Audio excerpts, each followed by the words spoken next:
En la noche del domingo 3 de mayo de 1868, festividad del patrocinio de San José, San Juan Bosco, Don Bosco, proseguía el relato de cuanto había visto en los sueños. «Debo contaros otra cosa», comenzó diciendo, «que puede considerarse como consecuencia de todo cuanto os referí en las noches anteriores. Me dejó tan quebrantado que apenas si me podía tener en pie. Vosotros lo podéis llamar sueño o como queráis. En suma, le podéis dar el nombre que os parezca. Os he hablado ya de un sapo espantoso que en la noche del 17 de abril amenazaba con tragarme y cómo al desaparecer una voz me dijo: ¿por qué no hablas? Yo me volví hacia el lugar de donde había partido la voz y vi junto a mi lecho a un personaje distinguido. Como hubiese entendido el motivo de aquel reproche, le pregunté: ¿qué debo decir a nuestros jóvenes? Me dijo: lo que has visto y cuanto se te ha indicado en los últimos sueños y lo que deseabas conocer y que te será revelado la próxima noche. Y se retiró. Al día siguiente yo pensaba continuamente en la mala noche que tendría que pasar, y al llegar la hora no me determinaba a irme a acostar. Así estuve en mi mesa de trabajo hojeando libros hasta la medianoche. Me llenaba de terror la idea de tener que contemplar todavía otros nuevos espectáculos espantosos. Al final, haciéndome violencia, me acosté. Para no dormirme tan pronto, y por temor a que la imaginación me enfrascara en sueños tremendos, dispuse la almohada de tal forma que estaba en el lecho casi sentado. Pero pronto, como estaba cansado, me dormí sin darme cuenta.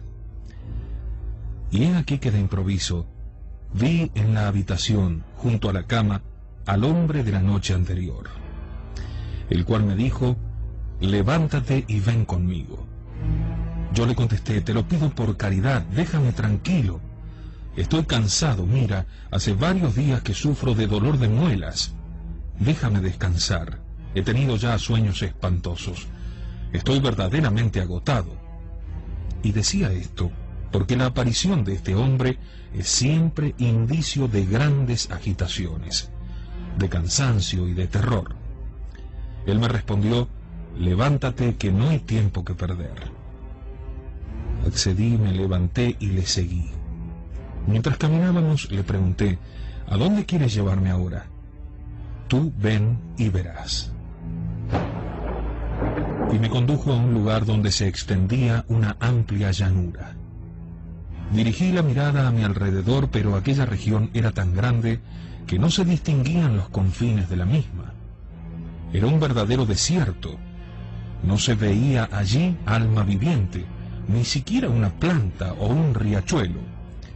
La hierba seca y amarillenta ofrecía un aspecto de tristeza.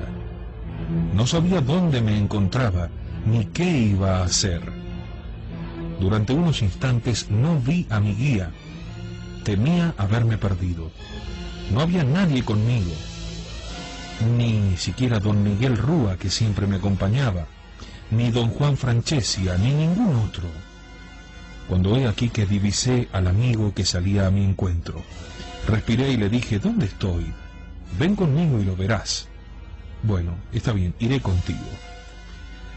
Él iba adelante y yo lo seguía sin chistar. Después de un largo y triste viaje, pensando don Bosco que tenía que atravesar tan dilatada llanura, se decía para sí mismo: ¡ay, mis pobres muelas! Pobre de mí con las piernas tan hinchadas. Mas de pronto se abrió ante mí un camino. Entonces interrumpí el silencio y pregunté al guía: ¿a dónde debemos ir ahora? Por aquí, respondió. Y tomamos aquel camino. Era hermoso, ancho, espacioso y bien pavimentado. El camino de los pecadores está bien enlosado, pero a su término está la fosa del Seol, dice el Eclesiástico 21:10.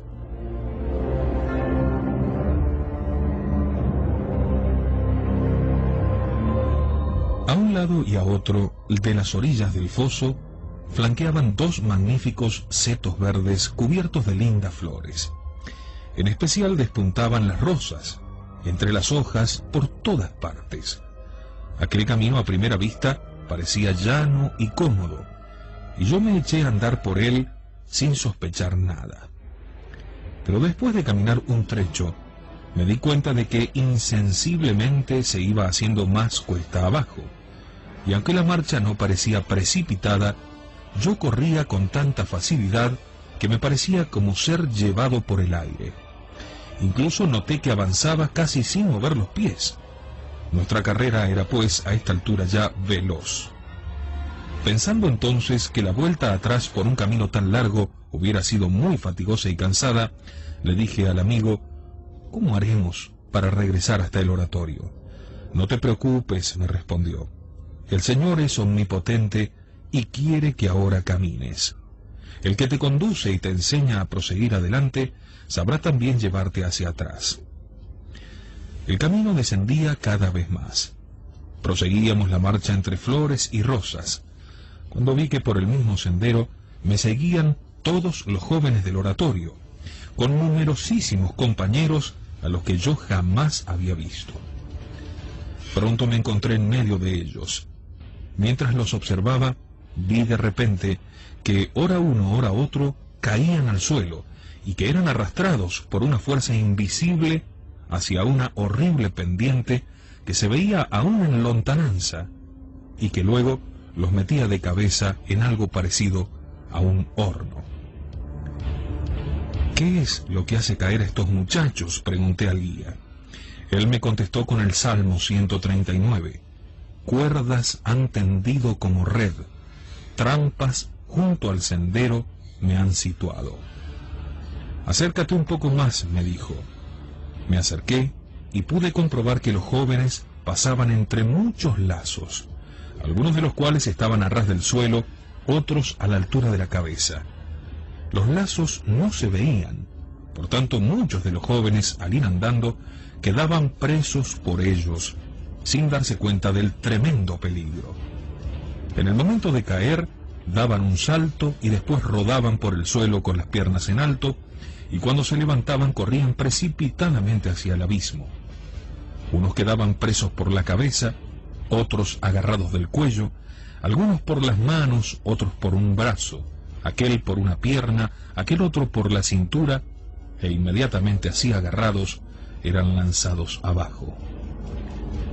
Los lazos colocados en el suelo parecían de estopa, apenas si eran visibles, semejantes a los hilos de una tela de araña, y al parecer totalmente inofensivos. Y con todo, pude observar que los jóvenes presos en ellos iban cayendo a tierra. Yo estaba atónito, y me dijo el guía: ¿sabes qué es esto?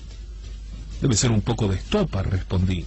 Te diría que no es nada, añadió. No es más que respeto humano. Entretanto, al ver que eran muchos los que seguían cayendo en los lazos, pregunté: ¿cómo se entiende que sean tantos los que quedan prendidos en esos hilos? ¿Quién es el que los arrastra de esa manera? Y él me dijo: acércate más, observa y lo verás. Miré un poco y después dije: no veo nada. Mira mejor, repitió. Tomé en efecto uno de los lazos, tiré hacia mí y pude comprobar que venía el otro extremo. Tiré aún un poco más y no pude ver dónde acababa aquel hilo, pero me di cuenta de que yo también iba siendo arrastrado a través de él. Seguí la dirección del hilo y llegué a la boca de una espantosa caverna. Me detuve porque no quería penetrar en aquella vorágine. Tiré hacia mí con fuerza de aquel hilo y noté que cedía un poco, pero había que hacer mucha fuerza. Y he aquí que después de haber tirado mucho, salió fuera poco a poco un horrible monstruo que infundía espanto, el cual mantenía fuertemente agarrado con sus garras la extremidad de una cuerda a la que estaban ligados todos aquellos hilos. Este era quien, apenas caía uno en aquellas redes, lo arrastraba inmediatamente hacia sí. Entonces me dije: Es inútil intentar hacerle frente a la fuerza de este animal. No lograré vencerlo. Será mejor combatido con la señal de la Santa Cruz y con jaculatorias. Me volví, por tanto, junto a mi guía, el cual me dijo: ¿sabes ya quién es? Sí que lo sé. Es el demonio quien tiende estos lazos para hacer caer a mis jóvenes en el infierno. Examiné ahora con atención los lazos y vi que cada uno llevaba escrito su propio título: el lazo de la soberbia, de la desobediencia, de la envidia, del sexto mandamiento, del hurto, de la gula, de la pereza, de la ira. Hecho esto, me eché un poco hacia atrás para ver cuál de aquellos lazos era el que causaba mayor número de víctimas entre los jóvenes, y pude comprobar que eran los de la deshonestidad, la lujuria, la desobediencia y la soberbia. A este último iban atados otros dos. Después de esto vi otros lazos que causaban grandes estragos, pero no tantos como los dos primeros. Desde mi puesto de observación vi a muchos jóvenes que corrían a mayor velocidad que los demás y pregunté: ¿por qué esta diferencia? Porque estos son arrastrados por los lazos del respeto humano, me fue respondido. Mirando con mayor atención aún, vi que entre los lazos había esparcidos muchos cuchillos, que manejados por una mano providencial cortaban o rompían estos hilos. El cuchillo más grande procedía contra el lazo de la soberbia y simbolizaba la meditación. Otro cuchillo, también muy grande, pero no tanto como el primero, significaba la lectura espiritual bien hecha. Había además dos espadas. Una de ellas indicaba devoción al Santísimo Sacramento, especialmente mediante la comunión frecuente. Otra espada decía la devoción a la Virgen. Había también, claro, un martillo. El martillo decía la confesión. Y había otros cuchillos, símbolos de las varias devociones, a San José, a San Luis Rey, etc. Muchos con estas armas lograban romper los lazos al quedar prendidos o se defendían para no caer en ellos. En efecto, vi a dos jóvenes que pasaban entre los lazos de madera que nunca quedaban presos. Pasaban antes de que el lazo estuviese tendido, y si lo hacían cuando éste ya estaba preparado, sabían sortearlo de forma que les caía sobre los hombros o sobre las espaldas o en otro lugar, pero no lograba atraparlos. Cuando el guía se dio cuenta de que lo había observado todo, me hizo continuar el camino flanqueado de rosas, pero a medida que avanzaba, las rosas de los ligustros linderos eran cada vez más raras y empezaban a despuntar punzantes espinas.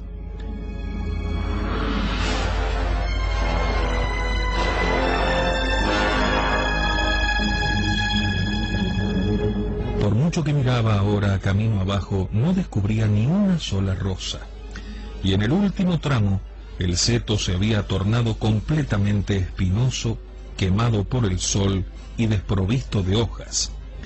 Después de los matorrales ralos y secos, partían ramas que se tendían por el suelo, nos impedían pasar y sembraban de espinas todo, de tal forma que difícilmente se podía caminar. Habíamos llegado a una hondonada, cuyos ribazos ocultaban las regiones vecinas, y el camino que descendía cada vez más se hacía espantoso, poco firme, lleno de baches, de salientes, de piedras y de cantos rodados.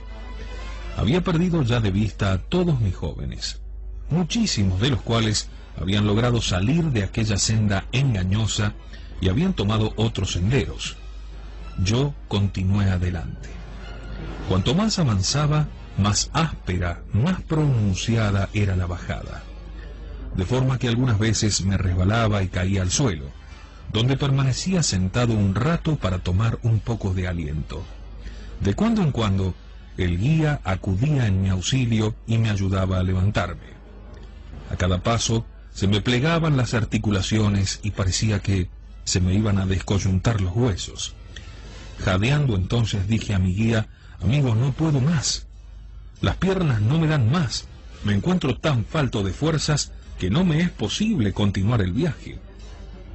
El guía no me contestó, sino que animándome, prosiguió su marcha, hasta que al verme cubierto de sudor y víctima de un cansancio mortal, me llevó a un pequeño promontorio que se alzaba en el mismo camino. Me senté, lancé un hondo suspiro y me pareció quedar un poco descansado. Entretanto observaba desde arriba el camino que había recorrido. Este camino parecía como cortado a pico, cubierto de guijarros y de piedras puntiagudas. Miré lo que me quedaba todavía por andar. Cerré los ojos de pavor y exclamé: «Oh, por favor, volvamos atrás. Si seguimos adelante, ¿cómo haremos para volver hasta el oratorio? Es imposible que yo pueda subir ahora esta cuesta». El guía me contestó resueltamente: «Ahora que hemos llegado aquí, ¿quieres quedarte solo?». Ante esta amenaza repliqué: «Sin ti, ¿cómo podría volver atrás o continuar el viaje?». «Pues bien, entonces, levántate y sígueme». Me levanté. Continuamos bajando. El camino se hacía cada vez más horriblemente abrupto, de forma que apenas si podía permanecer de pie. Y he aquí que al fondo de este precipicio, que terminaba en un oscuro valle, apareció ante nuestros ojos un inmenso edificio que tenía una puerta altísima y cerrada. Llegamos al fondo del precipicio. Un calor sofocante me oprimía y una espesa humareda de color verdoso surcaba el aire. Se elevaba sobre aquellos murallones, con el brillo de sanguinolentas llamas. Levanté mis ojos a aquellas murallas.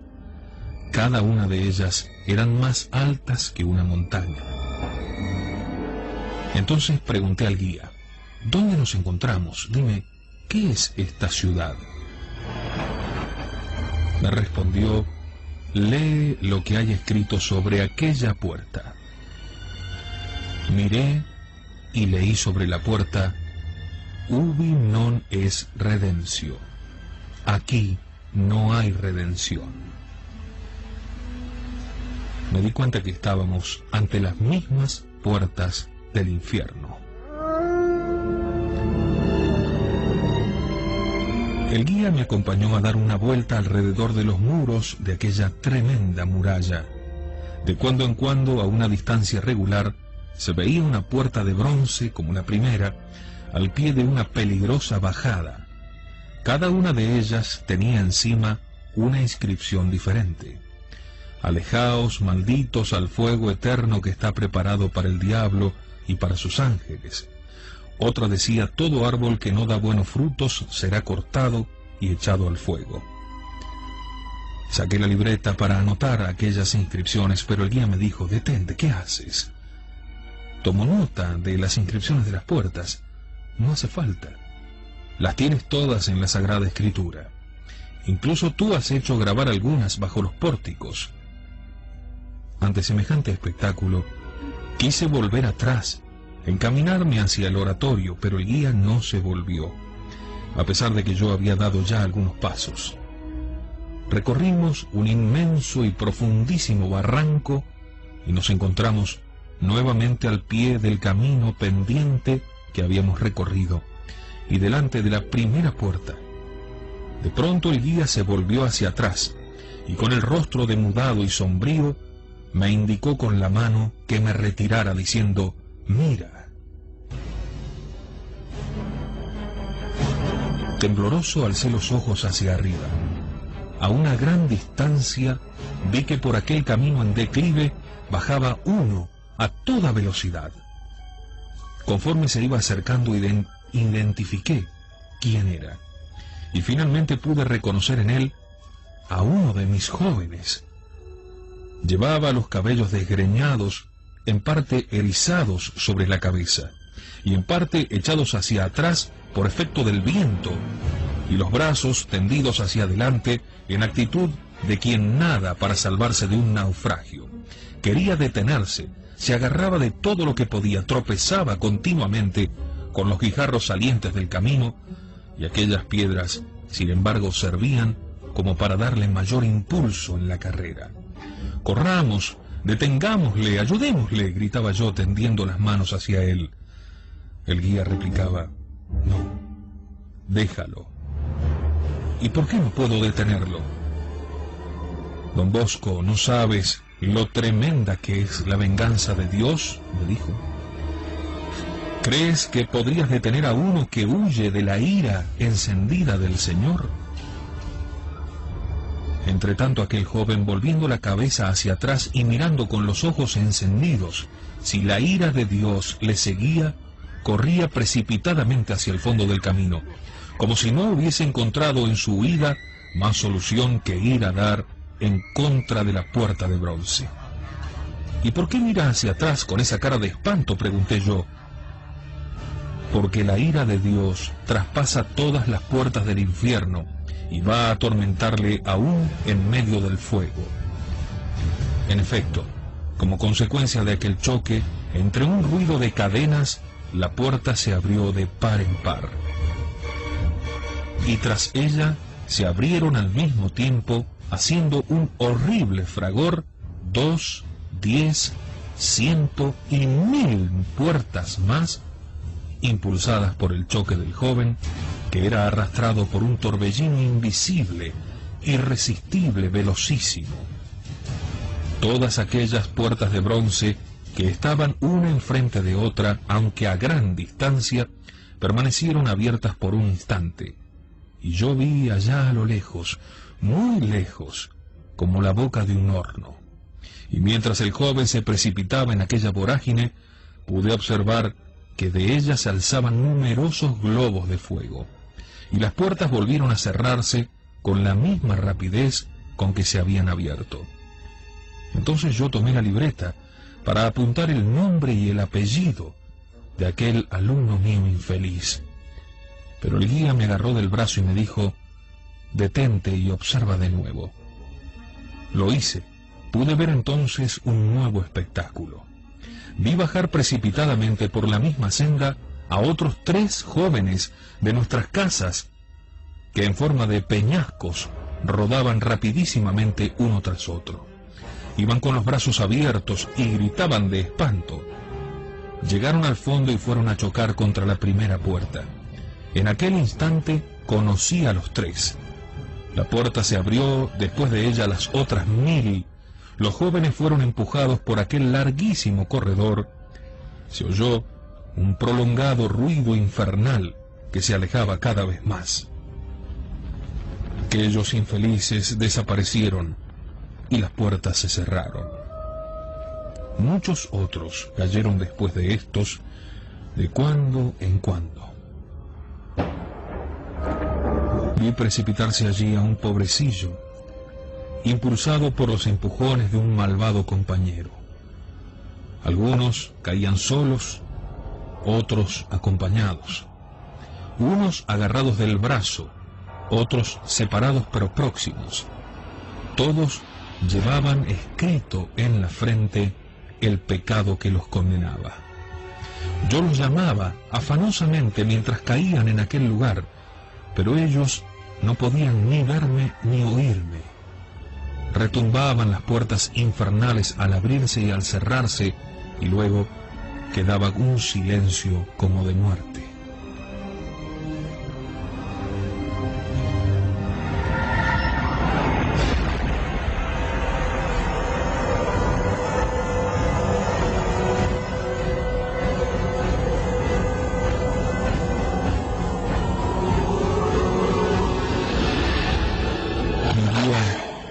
Mi guía me tomó del brazo y me dijo: «He aquí la causa principal de tantas condenas: los malos compañeros, las malas lecturas, las perversas costumbres». Los lazos que habíamos visto al principio eran los que arrastraban a los jóvenes al precipicio. Al ver caer a tantos de ellos, dije con acento de desesperación: «Entonces es inútil que trabajemos en nuestros colegios, si son tantos los jóvenes que tendrán este fin. ¿No habrá manera de remediar la ruina de estas almas?». El guía me contestó: este es el estado en el que actualmente se encuentran. Si muriesen en él, vendrían a parar aquí sin remedio. Le dije, bueno, déjame entonces anotar los nombres, para que yo pueda avisarles y ponerlos en la senda que conduce al paraíso. ¿Y crees tú que algunos se corregirían si les avisases? Al principio el aviso les va a impresionar, después no harán caso, diciendo que se trata de un sueño de Don Bosco, y se tornarán peores que antes. Otros, al verse descubiertos, frecuentarán los sacramentos, pero no de una manera espontánea y con mérito, porque no proceden rectamente. Algunos se confesarían por un temor pasajero a ir al infierno, pero seguirán con el corazón apegado al pecado.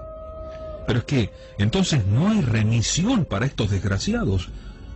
Dan un remedio para que puedan salvarse. Bueno, helo aquí. Tienen los superiores, que los obedezcan. Tienen el reglamento, que lo observen. Tienen los sacramentos, que los reciban. Mientras tanto, un nuevo grupo de jóvenes se precipitaba en el abismo y las puertas permanecieron abiertas durante un instante. «Entra ahora tú también», me dijo el guía. Me eché atrás horrorizado. Estaba impaciente por regresar ya al oratorio, para avisarle a los jóvenes y detenerlos, a fin de que no se perdiera ninguno más. Pero el guía me volvió a insistir. «Ven, aprenderás aquí más de una cosa. Pero antes dime, ¿quieres seguir solo o quieres ir acompañado?». Me dijo esto para que reconociese la insuficiencia de mis fuerzas y al mismo tiempo la necesidad de aquella benévola asistencia que él me daba. Por lo que contesté, «Está bien, ¿cómo voy a quedarme solo en este lugar de horror, sin la ayuda de tu bondad? ¿Y quién me va a enseñar el camino de vuelta?». De pronto me sentí lleno de valor pensando para mí, antes de ir al infierno hay que ir al juicio. Y yo no me he presentado todavía ante el juez supremo, así que exclamé resueltamente, «Entremos». Y penetramos en aquel estrecho y horrible corredor. Corríamos con la velocidad del rayo. Sobre cada una de las puertas del interior lucía con la luz velada una inscripción amenazante. Cuando terminamos de recorrerlo, desembocamos en un amplio y tétrico patio, al fondo del cual se veía una portezuela fea, gruesa, la peor que había visto jamás, y encima de él se leía esta inscripción: «Los impíos irán al fuego eterno». Los muros estaban cubiertos de inscripciones en todo su perímetro. Pedí permiso a mi guía para leerlas y me dijo, «Haz como quieras». Entonces miré por todas partes.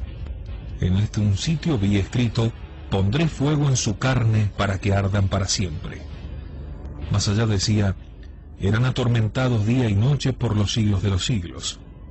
En otro lugar, «Aquí todos los males por los siglos de los siglos». En otros, «Aquí no hay ningún orden, sino que impera el horror». Más allá, «El humo de sus tormentos sube eternamente». En otro lugar, «No hay paz para los impíos». Más allá, «Este es el clamor y el rechinar de dientes». Mientras iba alrededor de los muros leyendo estas inscripciones, el guía, que se había quedado en el centro del patio, se acercó y me dijo, «Desde ahora en adelante, nadie podrá tener un compañero que le ayude. Ninguno de ellos un amigo que le consuele, un corazón que le ame, una mirada compasiva, una palabra benévola. Hemos pasado la línea. ¿Tú quieres ver o probar?». No, quiero ver solamente».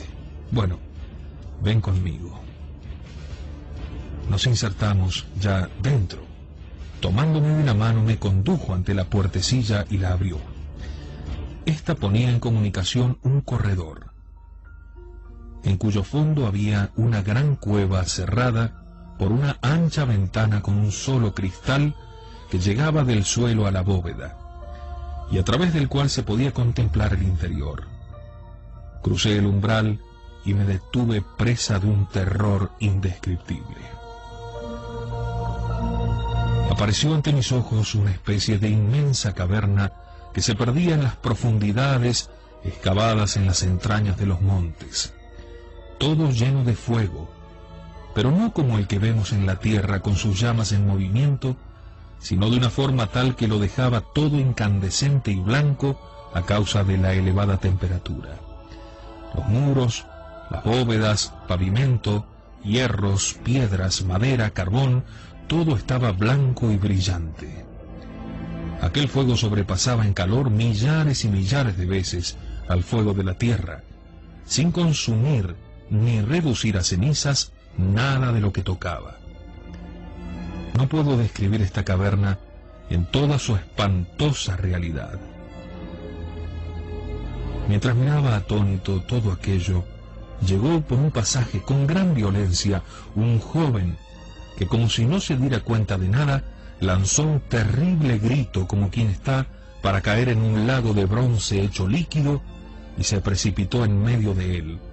Inmediatamente se tornó blanco como toda la caverna y quedó inmóvil, mientras por un momento resonaba el eco de esa voz moribunda. Horrorizado contemplé un instante a aquel joven. Me pareció uno del oratorio, uno de mis hijos. «¿Pero este no es uno de mis jóvenes?», pregunté al guía. «¿No es fulano?». «Sí, sí», me respondió. «¿Y por qué no cambia de posición? ¿Por qué está incandescente sin consumirse?». Y me dijo: «Tú elegiste ver, por tanto ahora no debes hablar. Observa y verás. Por lo demás, cada cual será salado a fuego y toda víctima con sal será salada». Apenas si había vuelto de nuevo la mirada, cuando otro joven con furor desesperado y a grandísima velocidad corría y se precipitaba en la misma caverna.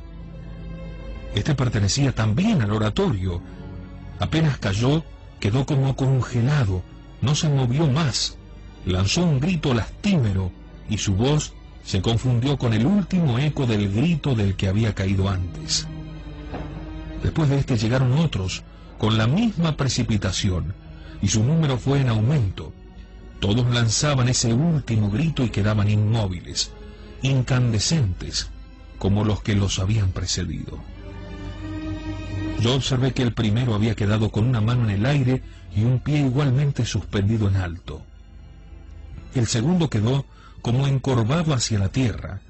Unos tenían los pies en alto, otros el rostro pegado al suelo. Algunos estaban casi suspendidos, sosteniéndose con un solo pie y una sola mano. Otros sentados y tirados, unos apoyados sobre un lado, otros de pie o de rodillas, con las manos mesándose los cabellos. Había en suma una larga fila de muchachos, como estatuas de fuego, en distintas posiciones, unas más dolorosas que otras. Aún vinieron otros a aquel horno. En parte me eran conocidos y en parte desconocidos. Me acordé entonces de lo que dice la Biblia, que según se cae por primera vez en el infierno, así se permanecerá para siempre. El tronco se quedará allí en cualquier lugar que cayere. Como mi espanto iba en aumento, le pregunté al guía: «Pero estos, al correr con tanta velocidad, ¿no se dan cuenta de que vienen a parar aquí?». «Oh, sí, saben que van al fuego. Han sido avisados miles de veces, pero voluntariamente siguen corriendo, porque no detestan el pecado y no le quieren abandonar, porque desprecian y rechazan la misericordia de Dios, que incesantemente los llama a penitencia. Y por tanto, la justicia divina provocada por ellos los empuja, los insta, los persigue, y no pueden parar hasta que llegan a este lugar». Oh, qué terrible debe ser la desesperación de estos desgraciados, que no tienen ya esperanza de salir aquí, exclamé. ¿Quieres conocer la íntima agitación y el frenesí de sus almas? Acércate un poco más.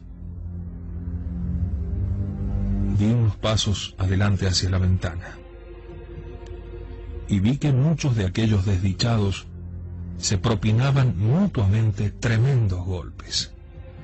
Se causaban terribles heridas y se mordían como perros rabiosos. Algunos se arañaban los rostros, se arrancaban la piel de las manos, se arrancaban las carnes enteras y las arrojaban con despecho por el aire. Toda la cobertura de aquella cueva se había trocado como de cristal, a través del cual se divisaba un trozo de cielo y las figuras luminosas de los compañeros que ya se encontraban allí, habiéndose salvado para siempre. Y aquellos condenados rechinaban los dientes con envidia feroz y respiraban afanosamente, porque en vida habían hecho a los justos blancos de sus burlas. El pecador verá y se irritará, dentelleará y se deshará. Pregunté al guía: dime, ¿por qué no soy capaz de escuchar ni siquiera una voz? ¿Cómo? Acércate más, me dijo. Me aproximé al cristal de la ventana y oí, ahora sí, como unos gritaban y lloraban entre horribles contorsiones, otros blasfemaban e imprecaban a los santos. Era un tremendo tumulto de voces y gritos estridentes y confusos, por lo que pregunté a mi amigo: ¿pero qué es lo que dicen? ¿Qué es lo que gritan? Y él añadió: al recordar la suerte de sus buenos compañeros, se ven obligados a confesar: insensatos de nosotros, teníamos la vida de ellos por locura y sin honor su fin, y he aquí que han sido contados entre los hijos de Dios y su suerte está entre los santos. Luego nos hemos desviado del camino de la verdad. Por eso gritan: hemos sido dejados en el camino de la iniquidad y la perdición. Caminamos por caminos difíciles, pero ignoramos el camino del Señor. ¿De qué nos aprovechó la soberbia? Todo aquello pasó como una sombra. Estos son los gritos lúgubres que resonarán aquí por toda la eternidad. Gritos inútiles, esfuerzos inútiles, llantos inútiles. Todo dolor caerá sobre ellos. Aquí ya no hay tiempo, impera la eternidad. Mientras lleno de horror contemplaba el estado de muchos de mis jóvenes, de pronto floreció una idea en mi mente. ¿Cómo es posible, dije, que los que se encuentran aquí estén todos condenados? Si esos jóvenes estaban aún vivos en el oratorio ayer por la noche. Y el guía me contestó: todos los que ves aquí están muertos a la gracia de Dios. Y si ahora les sorprendiera la muerte y continuasen obrando como hasta el presente, se condenarían. Pero no perdamos tiempo, vamos, prosigamos adelante.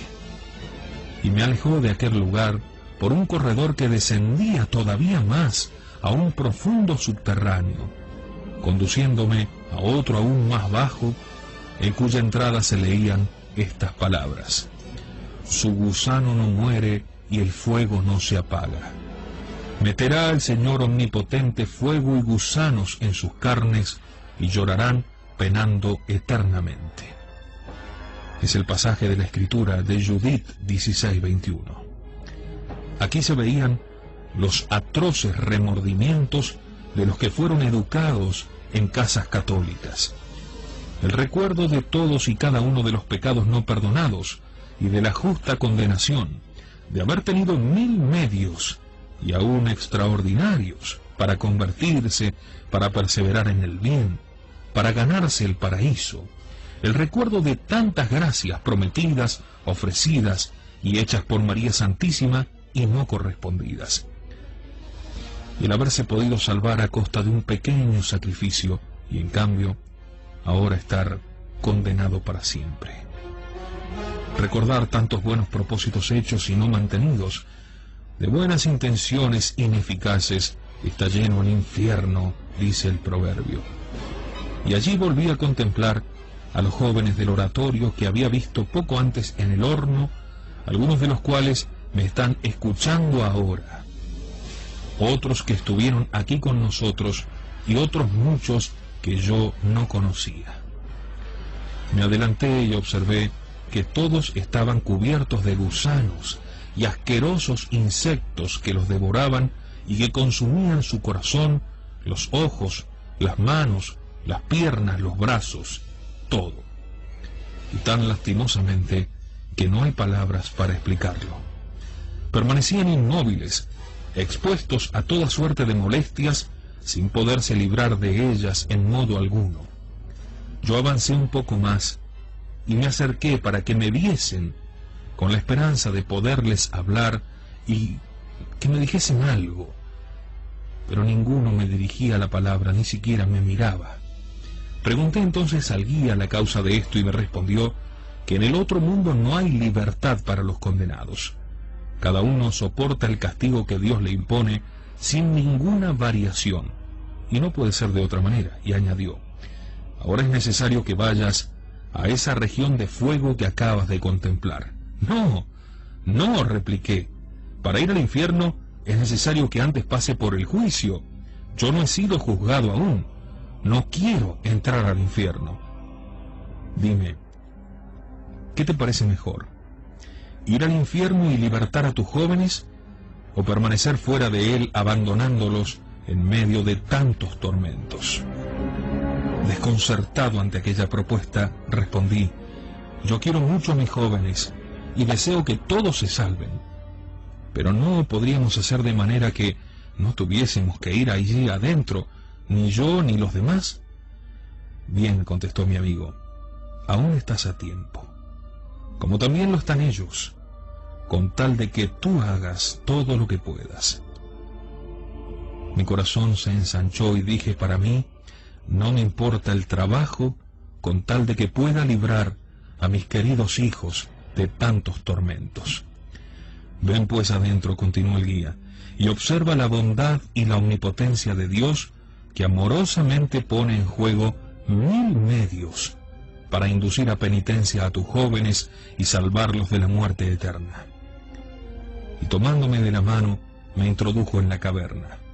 Apenas puse el pie en ella, me encontré de improviso transportado a una sala magnífica con puertas de cristal. Sobre estas, a regular distancia, pendían unos largos velos que cubrían otros tantos huecos que comunicaban con la caverna. El guía me señaló uno de aquellos velos, sobre el cual se veía escrito Sexto Mandamiento, y exclamó: la falta contra este mandamiento, he aquí la causa de la ruina eterna de tantos muchachos. ¿Pero no se han confesado? Sí, se han confesado, pero las culpas contra la bella virtud las han confesado mal o las han callado a propósito. Por ejemplo, aquel cometió 4 o 5 pecados de esta clase, pero dijo que sólo había faltado 2 o 3 veces. Hay algunos que cometieron un pecado impuro en la niñez y que sintieron siempre vergüenza de confesarlo, o lo confesaron mal o no lo dijeron todo.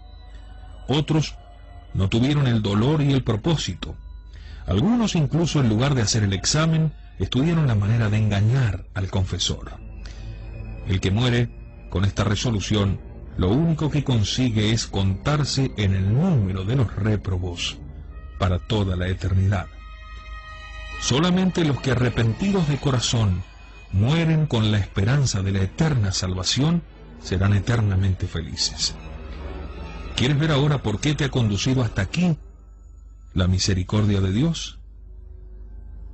Levantó el velo y vi un grupo de jóvenes del oratorio, a todos los cuales conocía, estaban condenados por esta culpa. Entre ellos había algunos que ahora en apariencia tenían buena conducta. Al menos ahora, le supliqué, ¿me dejarás escribir los nombres de estos jóvenes para poder avisarles en particular? No hace falta, me respondió. Entonces, ¿qué les debo decir? Debes predicar en todas partes contra la inmodestia. Basta avisarles de una manera general, y no olvides que, aunque lo hicieras particularmente, te harían 1000 promesas, pero no siempre sinceras. Para conseguir un propósito decidido, se necesita la gracia de Dios, la cual no faltará nunca a tus jóvenes si ellos se la piden. Dios es tan bueno que manifiesta especialmente su poder en compadecer y en perdonar. Oración y sacrificio, pues, por tu parte. Y los jóvenes que escuchen tus amonestaciones, que pregunten a su conciencia y ella les sugerirá lo que deben hacer. Y seguidamente hablamos, por espacio de casi media hora, sobre las condiciones necesarias para hacer una buena confesión. El guía repitió después varias veces en voz alta: avertere, apartar, apartar, me gritaba. ¿Qué quieres decir con eso? Que cambien de vida, que cambien de vida. Yo, confundido ante aquella revelación, incliné la cabeza. Estaba para retirarme cuando él me volvió a llamar y me dijo: no, todavía no lo has visto todo. Y se volvió hacia otra parte. Levantó otro gran velo sobre el cual estaba escrito: los que quieran hacerse ricos caen en la tentación y en el lazo del demonio. Lo leí en voz alta y dije: no, esto no interesa a mis jóvenes. Mis jóvenes son pobres como yo. Nosotros no somos ricos ni buscamos las riquezas. Ni siquiera las tenemos en la imaginación. Pero él corrió el velo y vi al fondo cierto número de jóvenes, todos conocidos, que sufrían como los primeros que contemplé. Y el guía, señalándolos, me respondió: sí, también les interesa esta inscripción a tus muchachos. Explícame entonces el significado del término divites, ricos. Y él siguió diciendo: mira, por ejemplo, algunos de tus jóvenes tienen el corazón apegado a un objeto material, de forma que este afecto desordenado les aparta del amor a Dios, faltando por tanto a la piedad y a la mansedumbre. No sólo se puede pervertir el corazón con el uso de las riquezas, sino también con el deseo de las mismas, tanto más si este deseo va contra la justicia. Claro que tus jóvenes son pobres, pero has de saber que la gula y el ocio son malos consejeros. Hay algunos que en el propio pueblo se hicieron culpables de hurtos considerables, y a pesar de que pueden hacerlo, no piensan en restituir. Hay quien piensa abrir la despensa con ganzúas, quien intenta penetrar en las dependencias del prefecto o del ecónomo. Está también aquel que registra los baúles de los compañeros para apoderarse de algún comestible, dinero u otros objetos, o aquel que hace acopio de cuadernos y de libros para su uso. Me dijo el nombre de estos y de otros más, y entonces él continuó: algunos se encuentran aquí por haberse apropiado prendas de vestir, ropa blanca, cubrecamas, capas que pertenecían al oratorio, y las enviaron a sus casas. Algunos por algún otro daño grave ocasionado voluntariamente y no reparado. Otros por no haber restituido objetos y cosas que les habían prestado. Alguno por haber retenido dinero que se le había confiado para que lo entregase al superior, etc. Y puesto que te fueron indicados esos tales, sí, avísales, diles que desechen estos deseos inútiles y nocivos, que sean obedientes a la ley de Dios y celosos de su propio honor de cristianos. De otra forma la codicia los va a llevar a mayores excesos que les sumergirán en el dolor, en la muerte y en la perdición eterna.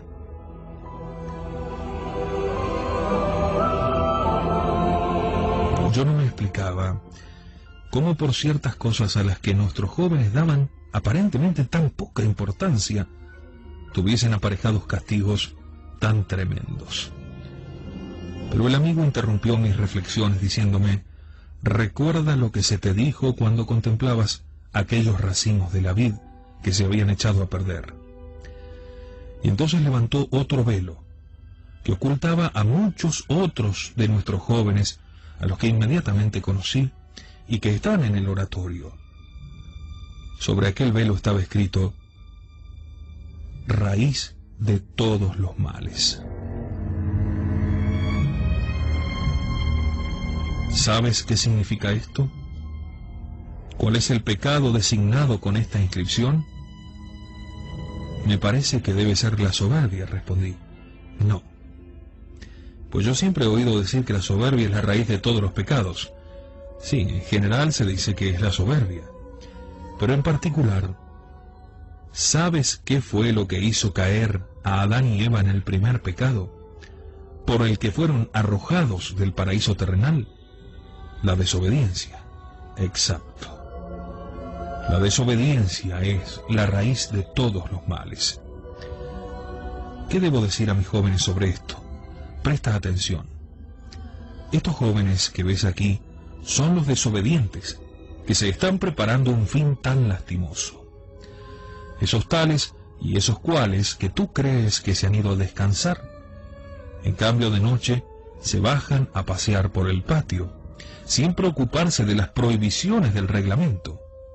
Van a lugares peligrosos, suben por los andamios de las obras en construcción, poniendo en peligro incluso su propia vida. Algunos, pese a las normas de los reglamentos, van a la iglesia, pero no están en ella como deben. En vez de rezar, están pensando en otras cosas y se entretienen en fabricar castillos en el aire. Otros estorban a los demás. Hay algunos que solo le preocupa apoyarse, buscar una posición cómoda para poder dormitar durante el tiempo de las funciones sagradas. Otros, tú crees que van a la iglesia y en cambio no aparecen por allí. Ay del que descuida la oración, don Bosco. El que no reza se condena. Hay aquí algunos que en vez de cantar las divinas alabanzas y el oficio de la Virgen María, se entretienen en leer libros nada piadosos. Y otros, cosa verdaderamente vergonzosa, llegan hasta leer libros prohibidos. Y me siguió enumerando otras faltas contra el reglamento, origen de graves desórdenes. Cuando hubo terminado, le miré conmovido a la cara. Él me clavó sus ojos y me dijo: ¿qué has aprendido de todo esto? Yo le dije: dime, ¿puedo referir todo? Está bien, puedes decirle todo lo que recuerdes. ¿Y qué consejo he de darles para que no les sucedan estas graves desgracias? Debes insistir en que la obediencia a Dios, a la iglesia, a los padres y a los superiores, aún en las cosas pequeñas, logrará salvarlos. ¿Y qué más? Les dirás que eviten el ocio, que fue el origen del pecado de David. Incúlcales que estén siempre ocupados, sobre todo en la oración, pues así el demonio no tendrá tiempo para tentarlos. Incliné la cabeza y se lo prometí. Me encontraba tan turbado que le dije: te agradezco la caridad que has tenido conmigo y ahora te ruego que me hagas salir de aquí. Entonces él dijo: ven conmigo. Y animándome me tomó la mano y me sostuvo en pie, porque me encontraba verdaderamente agotado. Al salir de la sala y después de atravesar en un momento aquel hórrido patio y el largo corredor de entrada, antes de transponer el umbral de la última puerta de bronce, se volvió de nuevo a mí y exclamó: ahora que has visto los tormentos de los demás, es necesario que pruebes un poco lo que se sufre en el infierno. No, grité horrorizado. Él insistía, yo me negaba. No temas, me dijo. Prueba solamente. Toca este muro. Me faltaba valor para hacerlo y quería alejarme, pero él me detuvo insistiendo: no, a pesar de todo, digas lo que digas, es necesario que lo pruebes. Y aferrándome resueltamente por un brazo, me acercó al muro mientras decía: tócalo una vez al menos, para que puedas decir que estuviste visitando las murallas de los suplicios eternos y para que puedas comprender cuán terrible será la última si así se siente la primera. ¿Ves esa muralla? Me fijé atentamente. Pude comprobar que aquel muro era de espesor colosal. El guía prosiguió: es el 1000º antes de llegar a donde está el verdadero fuego del infierno. hay 1000 muros como este que lo rodean. Cada uno tiene 1000 medidas de espesor y de distancia del uno del otro. Y cada medida es de 1000 millas. Este está a 1.000.000 de millas del verdadero fuego del infierno. Y por eso apenas es un mínimo principio del infierno mismo. Al decir esto, y como yo me echase atrás para no tocar, me agarró la mano, me la abrió con fuerza y me hizo golpear sobre la piedra de aquel 1000º muro. En aquel instante sentí una quemadura tan intensa y dolorosa que, saltando hacia atrás y lanzando un grito agudísimo, me desperté. Me encontré sentado en la cama y me parecía que me ardía la mano. La restregaba contra la otra para aliviarme de aquella sensación del sueño. Al hacerse de día, pude comprobar que mi mano en realidad estaba hinchada con una tremenda ampolla. Y aquella impresión imaginaria de aquel fuego me afectó tanto que hasta cambié la piel de la palma de la mano derecha.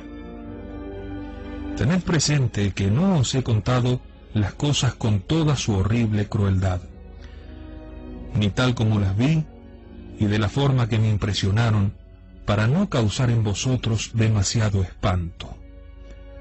Nosotros sabemos que el Señor no nombró jamás el infierno sino a través de símbolos, porque aunque nos lo hubiese descrito tal como es, nada hubiéramos entendido.